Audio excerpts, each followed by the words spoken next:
Kesembilan, menikahlah dengan pria yang mencintaimu. Galika tidak menjawab, ia berjalan masuk begitu saja. Duduklah dulu di sana, aku akan membersihkan meja kerjamu. Ucap Kalandra menghentikan langkah Galika yang sedang berjalan ke arah mejanya. Galika tidak menjawab sama sekali, tetapi dia duduk di sofa yang ada di ruang kerjanya. Kalandra tersenyum melihat Galika yang mengikuti arahannya untuk duduk di sofa terlebih dahulu. Kalandra dengan segera berjalan ke meja kerja Galika dan dengan cepat ia pun membersihkan meja kerja Galika. Setelah selesai, ia pun mempersilakan Galika untuk duduk di kursinya. Kalandra mengganti bunga dan juga air di dalam vas atau botol bekas parfum dengan air baru dan bunga baru juga. Selesai menggantinya, ia kembali meletakkannya di meja kerja Galika. Bisakah kamu mengganti bunganya dengan bunga yang lain? Tanya Galika seraya menatap bunga di meja kerjanya. Kamu ingin bunga apa? Tanya Kalandar seraya menatap Galika yang masih menatap bunga itu. Apa saja, asalkan jangan bunga yang sama. Jawab Galika, kemudian ia pun menatap ke arah Kalandra. Apa kamu tidak bekerja? Bukankah kamu bekerja di restoran? Tanya Galika.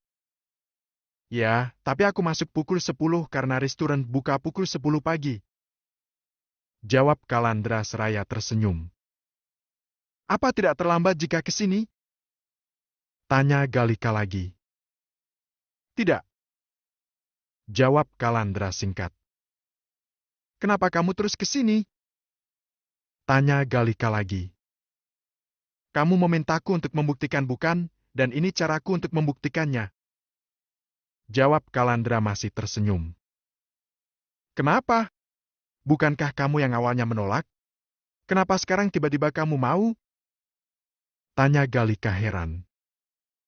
Uang, aku membutuhkan uang lebih. Jika aku bisa menikah denganmu, bukankah aku bisa mendapatkan uang?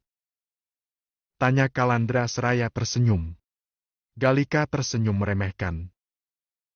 Keluarlah, aku tidak butuh lelaki sepertimu. Usir Galika dan ia kembali berkutat dengan pekerjaannya. Jika kamu tidak suka dengan laki-laki yang menikah denganmu karena uang, seharusnya kamu menikah dengan laki-laki yang mencintaimu. Bukan malah mencari suami sewaan. Jika kamu menggunakan jasa seseorang seperti travel atau sewa rumah saja, kamu harus mengeluarkan uang untuk mendapatkan itu. Lantas, apa suami sewaan tidak mendapatkan uang? Apa ada hal semacam itu yang gratis? Mereka para lelaki yang mendaftar sebagai suami sewaanmu sudah pasti tidak mau jika gratis. Masuk toilet umum saja harus bayar. Ucap Kalandra, kemudian ia membalikkan tubuhnya untuk meninggalkan ruangan itu. Aku pulang, oh ya. Sepertinya kamu belum sarapan, ini untukmu. Ucap Kalandra seraya mengeluarkan bekal makan siangnya. Jika makanannya tidak selevel dengan lidahmu, kamu bisa memberikannya pada orang lain. Jangan membuang makanannya, karena di luar sana banyak orang yang kesulitan untuk makan. Ucap Kalandra seraya menatap Galika yang masih berkutat dengan pekerjaannya. Sebenarnya sedari Kalandra berkata tadi, Galika sudah tidak fokus dan ingin menoleh ke arah Kalandra, tetapi ia menahan dirinya supaya Kalandra tidak besar kepala. Galika menatap pintu kantor yang sudah tertutup, kemudian ia menghembuskan napasnya begitu berat.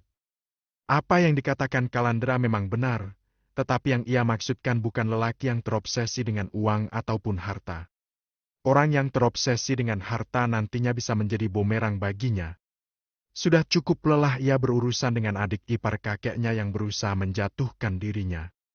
Padahal ini perusahaan yang dirintis oleh kakeknya, bukan dari keluarga neneknya. Tapi mereka ingin menguasainya.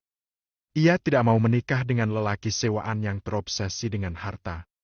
Ia akan memberikan uang dan keperluan yang cukup untuk suami sewaannya, tetapi bukan berarti ia akan memberikan perusahaan untuk suami sewaannya. Pak Supri, aku harap Bapak bisa segera sadar dan sembuh.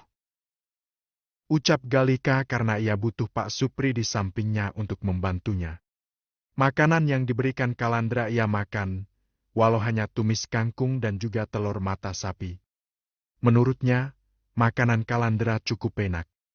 Selesai makan, ia kembali berkutat dengan pekerjaannya hingga waktu pulang pun tiba. Ia kembali ke rumah sakit dan di sana sudah ada istri serta anak pertama Pak Supri yang menunggu di sana. "Sore!" sapa Galika dengan logat Inggrisnya pada istri Pak Sapri. "Sore, Galika!" jawab istri Pak Supri dengan logat Inggrisnya. Istri Pak Supri berasal dari Amerika. Mereka kenal ketika Pak Supri menempuh pendidikan kuliahnya di Amerika. Pada awalnya istrinya ikut tinggal di Indonesia, tetapi karena kesibukan Pak Supri dengan pekerjaannya istrinya memilih untuk kembali ke Amerika dan tinggal di sana. Dibandingkan di Indonesia seperti tidak memiliki suami itu sebabnya ia memilih kembali ke Amerika. Namun, hubungan suami istri mereka masih tetap suami istri. Pak Supri selalu mengirim uang untuk anak dan istrinya. Sebulan sekali sebenarnya Galika selalu memberikan libur 1 minggu untuk Pak Supri untuk menemui keluarganya, tetapi Pak Supri tidak mau. Ia selalu bekerja dan bekerja, seringnya anak-anaknya saja ketika liburan yang datang ke Indonesia. "Anda baru datang atau sudah dari siang?" tanya Galika seraya tersenyum canggung. Dirinya memang kurang akrab dengan istri dari Pak Supri, tetapi dia akrab dengan anak-anak Pak Supri. "Mbak," panggil anak perempuan yang berusia 19 tahun itu pada Galika. "Kelak!" ucap Galika dan anak perempuan itu pun langsung memeluk Galika. "Papa!" ucapnya dan menangis. Ia sedari tadi menahan tangisannya melihat sang ayah masih memejamkan matanya dengan alat-alat yang terpasang di tubuhnya.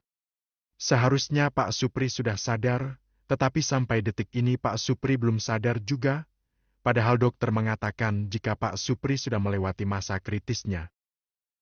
"Aku akan memindahkan suamiku ke Amerika," ucap istri Pak Supri seraya menatap Galika. "Apa?" tanya Galika untuk memastikan raut wajahnya juga terkejut mendengar ucapan istri Pak Supri barusan. "Aku tidak bisa lama-lama di Indonesia karena anak-anak. Jadi, aku akan membawa Supri ke Amerika," jawab istri Pak Supri tanpa ekspresi seraya menatap Galika. "Baiklah, saya akan membantu mengurus semuanya," ucap Galika. "Tidak perlu," tolak istri Pak Supri. "Saya mengatakannya hanya untuk memberitahumu saja. Saya tadi sudah memberitahu pada dokter tentang keinginan saya membawa Supri ke Amerika," ucapnya lagi. "Walau Anda menolak, saya tetap akan membantu. Pak Supri kecelakaan saat bekerja, jadi sudah seharusnya." "Tidak perlu," tegas istri Pak Supri. "Apa kamu tidak mendengar ucapan saya?" tanya istri Pak Supri itu dengan tatapan marahnya. Ia marah pada Galika karena suaminya seperti ini.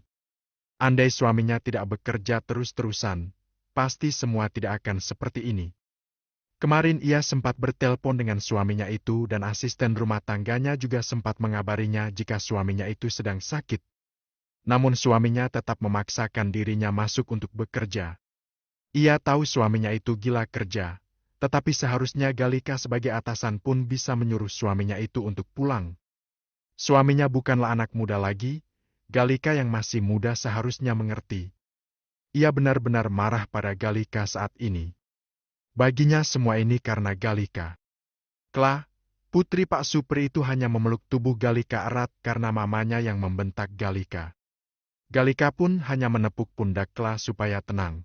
Ke-10